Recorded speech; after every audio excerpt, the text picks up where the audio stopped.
Good morning, good afternoon, good evening, folks. Michael Zuber here. It is Wednesday, and you know what that means? That means we bring back Anna Kelly. How you doing, Anna? I'm doing great today. Good to see you. Yeah, I'm doing great too. I was a little bummed yesterday. We talked about that in episode 1. We're not going to talk about it anymore. We're going to talk about how investors should think in decades, how they put their plan together, right? We're not thinking in days, weeks, or months when we talk about real estate investing. It really is years and decades. So what do you think? What do you think about that topic? Yes, it's a great topic, and I absolutely agree. Investing is all about playing the long game and where your financial future is going to go, what your goals are, and how you get there. It's usually not get rich quick. I had a call today with someone actually who's on your show, who has listened to our show many, many times. And we had a call today, and I talked to her about investing and financial goals. And it's like real estate can sometimes be get rich quick, but for the vast majority, doing it wisely and safely, it's one at a time, and it's a get rich slow, but get rich for sure if you do the right thing and do it every single day. Yeah. And that's what I love about it. Yeah. I love that get rich for sure versus get rich quick. I love that saying. One of the things that I have seen, because, you know, when I talk to new investors or students or, you know, just at a meetup and answer questions, there's usually this kind of, I don't know, spectrum. Right? You, as a newbie investor, you make the decision that you're going to be a real estate investor, right? There's that light bulb moment, the research, you're like, I'm in, right? Committed. Then, you know, they do some work. They find a market, they talk to a few people, you know, 2 weeks, 30 days, 45 days go by. They're doing a set of the right activities, but there's no deal there yet. And then you get to day 60 and all they keep saying is real estate doesn't work. There are no deals. Everything doesn't make sense. And what I've tried to tell people, and actually I try to lead by example, because on Sundays I share my goals every week. And it's not the deal we should celebrate. We should celebrate the process, because again, not buying a bad deal, or what I call an alligator, needs to be celebrated, right? If you do the work and declare alligator, awesome. That's a win, but not enough people do that. Yeah.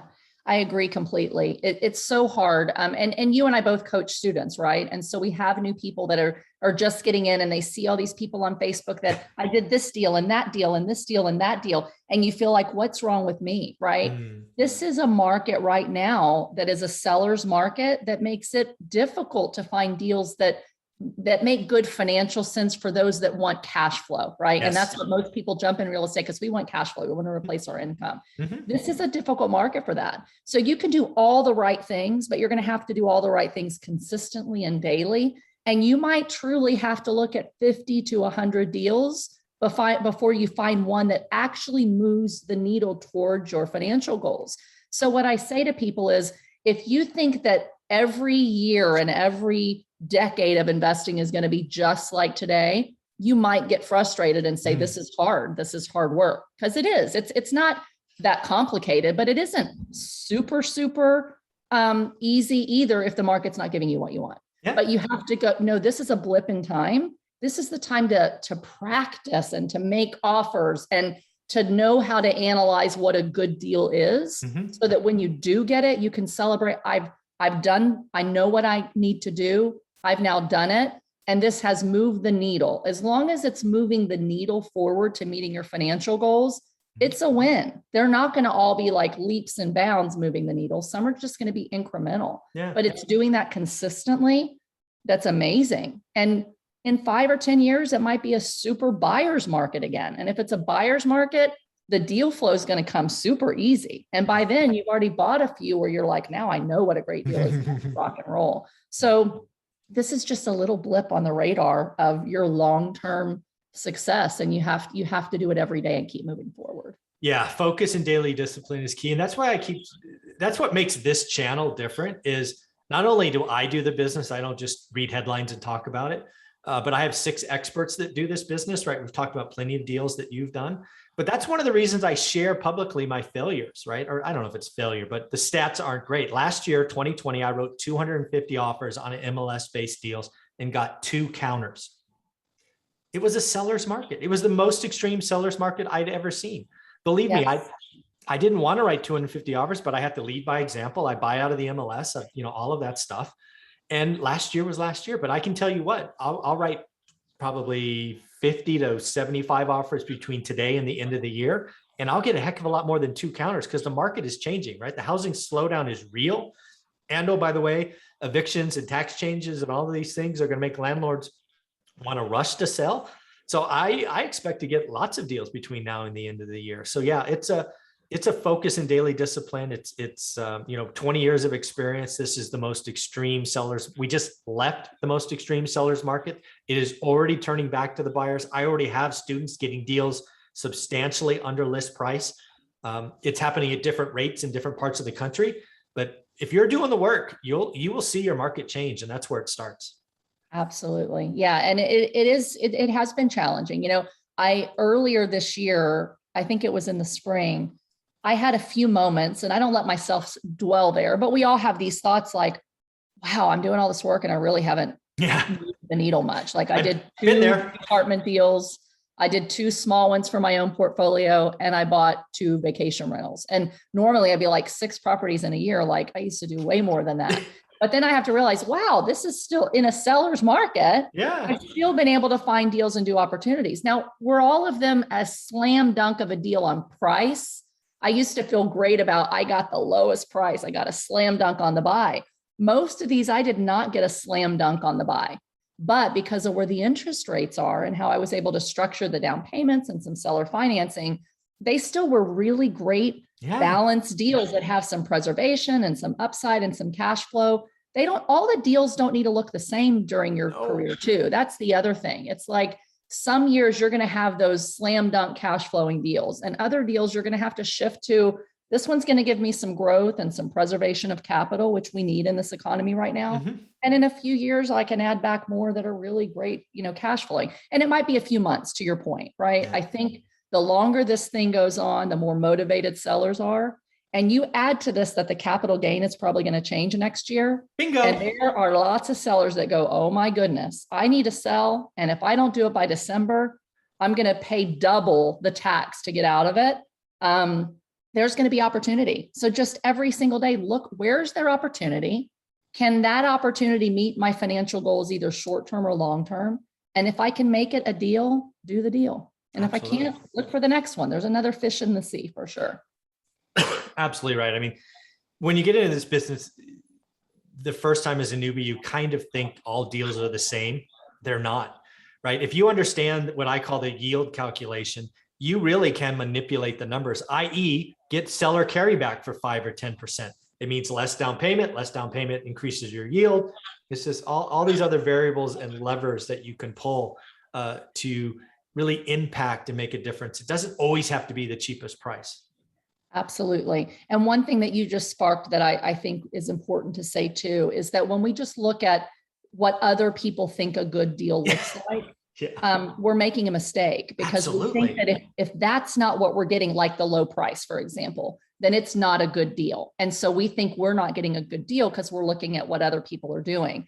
But you have to ask yourself constantly, what are my financial goals? And anything that helps me move the needle on my financial goals, that's a good deal to me. Mm-hmm. A good deal to you might not be a good deal to me with what I'm looking for today in today's market. Mm-hmm. Some investors don't need the cash flow at all anymore. So they can take more risk for big upside. Or they might say, I don't want risk. I don't need cash flow. I'm just going to park my money in a safe place to beat out inflation. They're going to pay more for that property. It looks like a bad deal for you because it doesn't have cash flow, but it's a great deal for their financial goals. So every single day, look for only the deals that move your primary needle forward and know what your financial goals actually are. Because if you don't know what your financial goals are and you're just looking at any deal that comes, it's going to seem overwhelming. None of it's going to seem like a good deal. Create your box of, I need cash flow, or I need growth, or I need preservation, I need tax benefits, whatever that primary goal is, and go all in for a while, only looking at deals that meet that criteria. And eventually you're going to find the right deal. Yeah. Yeah. It's focus and daily discipline. I call it your buy box. I mean, I looked at a very specific market for 3 years, and it was probably, I don't know, probably 2% of my entire market, but that's all I looked at. I mean, if it was outside that little bubble, I didn't even bother. I mean, it was a market I didn't know. The other thing to think about again is back to the point about cheap price. You and I in episode 1, or I shared in episode 1 today that I expect to buy an entire portfolio of a landlord as we exit the year. Here's just an example, right? I was trying to play with this, how people could see. Once you understand what you're doing and you can have conversation with owners, I could actually overpay for a property and structure the deal where it's really win-win. Let's say a collection of assets is worth $1 million. I'll pay $1.1 million. But what I'll do is I'll just come to closing with 50 grand. I'm just making stuff up here. I'll get a low interest rate, say 2%. And oh, by the way, I might negotiate 6 months, no payments, given that I'm taking over somebody else's portfolio with tenants. I mean, you can really get very creative with seller financing opportunities, and, pushing out payments for 6 months in this environment, probably not a bad idea. Yeah, 100%. The deal structure is as important, if not more important, than the price that you pay for the deal. I admittedly have overpaid what I would have wanted to pay a year ago for multiple properties this year. Sure. But because of the type of deal structure I was able to get with both the bank and the seller financing, my yield and my return on my money is significantly better than if I had just bought the property a little bit cheaper. Yeah, for me, it's all about yield. I will gladly overpay if my yield is higher, right? In my market, a yield right now, the assets I look at are about 6%. If I could engineer an offer and an opportunity to get 9 or 10, I really don't care. I want to hold forever. It doesn't matter to me what the price is, right? But it matters to me the deal structure, the month to month, and then ultimately the yearly yield. So lots of great stuff going on. Any other topics on this one? Again, sort of coaching the new folks not to get frustrated. Yeah, I think it's just that, play the long game, be patient, and just keep going. Don't give up. This is truly a get rich for sure process if you continue to do it and you buy wisely, deals that are going to mitigate risk and create cash flow, but it's not get rich quick. And in this market, it's going to take you a little longer. It just is. But things are turning and things are changing. So if you gave up today, you're going to miss out on what's coming. And you don't want to do that. Yeah, what I would tell anybody is back to my old sales management careers. Don't celebrate the deal. Don't let social media make it about the deal. I want you to celebrate the process. For a new investor, it might be, have I looked at my market 7 days in a row? Celebrate that. Have I done the math on 50 deals? Celebrate that. Have I, in my group, right? I want you writing good or great offers. So for example, you might be looking in a market where the houses are 225. But if your model says you can only offer 197, well, guess what? You offer 197. Never guess a seller's motivation. That is what's going to happen in a slowdown, which we are in right now, is people are going to remember April. And oh, by the way, it's August. And the August real estate market is different than April. So don't guess a seller's motivation. Write that offer at 195 or 197 and just wait. If they say no, who cares? Write another one. Right. It takes a lot of no's to get to the right yeses. It really does. And if you can't develop, thick skin and take a no, then you'll give up. And really every no to me is like a clear, okay, great. That's a closed door, which means now I have room to find the really great deals, right? Exactly. So every no makes me as excited as the yes, because I know I'm moving forward and I had an opportunity on the deal. It didn't work out, but then I'm like, okay, well, the next one's going to be really good. No, I totally agree. I that's something you have to learn in this business. The no's are just you're one step closer to a yes. Yes. That's awesome. Well, Anna, how can people follow you, be part of your world, and of course, talk about Greater Purpose Capital? Thanks, Michael. So on Facebook and LinkedIn, I'm Anna, REI Mom Kelly. There, I primarily give tips to newer investors and tips to investors that just want to kind of scale and have a coaching program through that. Mostly multifamily syndication. So it's different than what Michael does on one rental at a time. And then Greater Purpose Capital is really for those that want to invest passively, that don't have the time to invest actively, that want to make a difference and invest in apartment communities where we're really investing in the lives of our residents beyond just looking at financial returns. It's a lot of fun. Of course, folks, she's here every Wednesday as well. Anna, thank you very much. Thank you, Michael.